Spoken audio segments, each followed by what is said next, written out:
Good morning, everyone.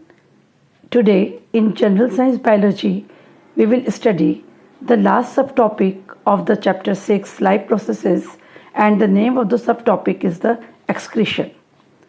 As we had studied about the excretion in plants, today we will let you study about the excretion in human beings.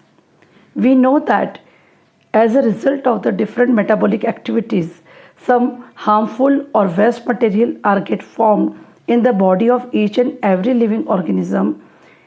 Similarly, in human beings, some waste material and nitrogenous waste material they are get formed in our body, and whenever they are get retained in our body, they may lead a chronic effect on the healthy state of our body. Therefore, the removal of all this nitrogenous waste material along with other waste material from the body of an animal or human being is known as the excretion. In the excretory system of the man, we had to study about its different parts. The main excretory organ in the human being is a pair of kidney. With this, some organs are get attached or associated. In these are a pair of ureter, a urinary bladder and a urethra. आज हम general science biology में अध्याय 6 जैव प्रक्रम का अंतिम भाग जिसे उत्सर्जन कहते हैं उसका अध्ययन करेंगे। लास्ट क्लास में हमने पौधों में उत्सर्जन का अध्ययन किया था। जैसा कि हमें मालूम है कि मनुष्य के शरीर के अंदर और सभी जीवधारियों के शरीर के अंदर विभिन्न प्रकार की चयापचय क्रियाएं चलती रहती हैं। इन क्रियाओं के फलस्वरूप कुछ अनुपयोगी पदार्थ बनते हैं और साथ ही में कुछ अनुपयोगी नाइट्रोजनी वर्ज्य पदार्थ भी बनते हैं। इन पदार्थों का शरीर के लिए कोई उपयोग नहीं होता है और यदि ये शरीर में रह जाएं तो शरीर की स्वस्थ अवस्था पे ये हानिकारक प्रभाव दर्शाते हैं। इसलिए इन हानिकारक पदार्थों का शरीर से निष्कासन अत्यंत आवश्यक होता है। तो उत्सर्जन की प्रक्रिया जो रहती है वह हमारे शरीर में निर्मित नाइट्रोजनी वर्ज्य पदार्थ एवं अन्य वर्ज्य पदार्थ जो रहते हैं उनको निष्कासित करने की प्रक्रिया होती है। आज हम मनुष्य के उत्सर्जन तंत्र का अध्ययन करेंगे। तो मनुष्य का मुख्य उत्सर्जी अंग जो होता है वह वृक्क होते हैं। ये एक जोड़ी वृक्क पाए जाते हैं मुख्य उत्सर्जी अंग के रूप में। साथ ही इनसे कुछ अन्य अंग जुड़े रहते हैं जो कि उत्सर्जन की क्रिया में सहायक होते हैं। इसमें होता है मुख्य रूप से एक जोड़ी मूत्रवाहिनी, एक मूत्राशय और एक मूत्रमार्ग। In this diagram, we will study about the structure of excretory system in human being. As we know, the main excretory organ of the human being is a kidney. In the lower part of the abdominal cavity, a pair of kidney is present, one on either side of the vertebral column. In the center, you will see here, there are the blood vessels are present. This blue one is the renal vein and the red one is the renal artery.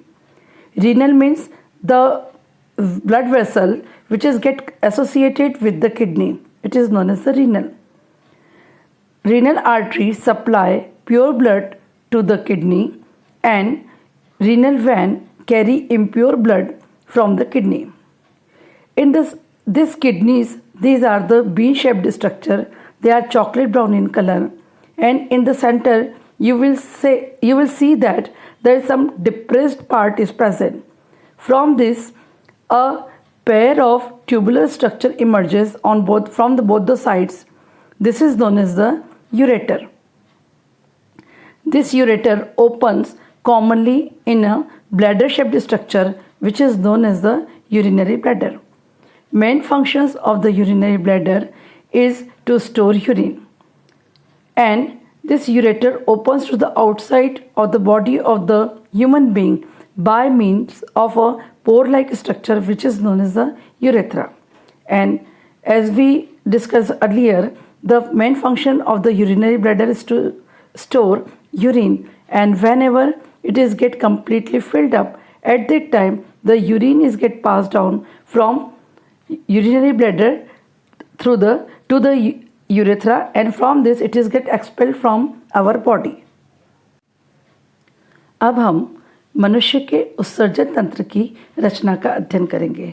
जैसा कि हमें मालूम है कि मनुष्य में मुख्य उत्सर्जी अंग वृक्क होते हैं, और ये वृक्क हमारे उदर गुहा के निचले भाग में एक जोड़ी पाए जाते हैं, और ये मेरुदंड के दोनों ओर एक एक उपस्थित होते हैं।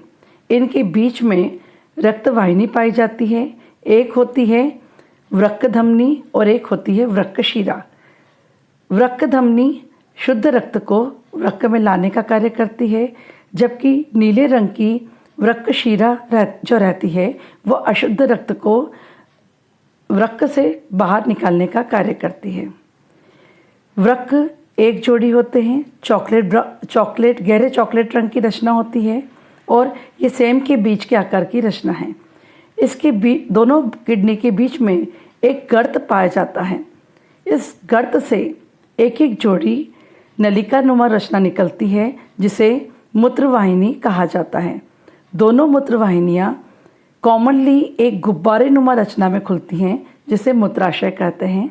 मूत्राशय का मुख्य कार्य मूत्र को संग्रहित करने का होता है, और यह मूत्राशय मूत्रमार्ग के द्वारा शरीर के बाहर खुलता है। और मूत्राशय के अंदर, जैसा हमें मालूम है, इसका मुख्य कार्य मूत्र को संग्रहित करना होता है, और जब ये पूरा भर जाता है तो मूत्र मार्ग के द्वारा ये मूत्र का निष्कासन कर देता है।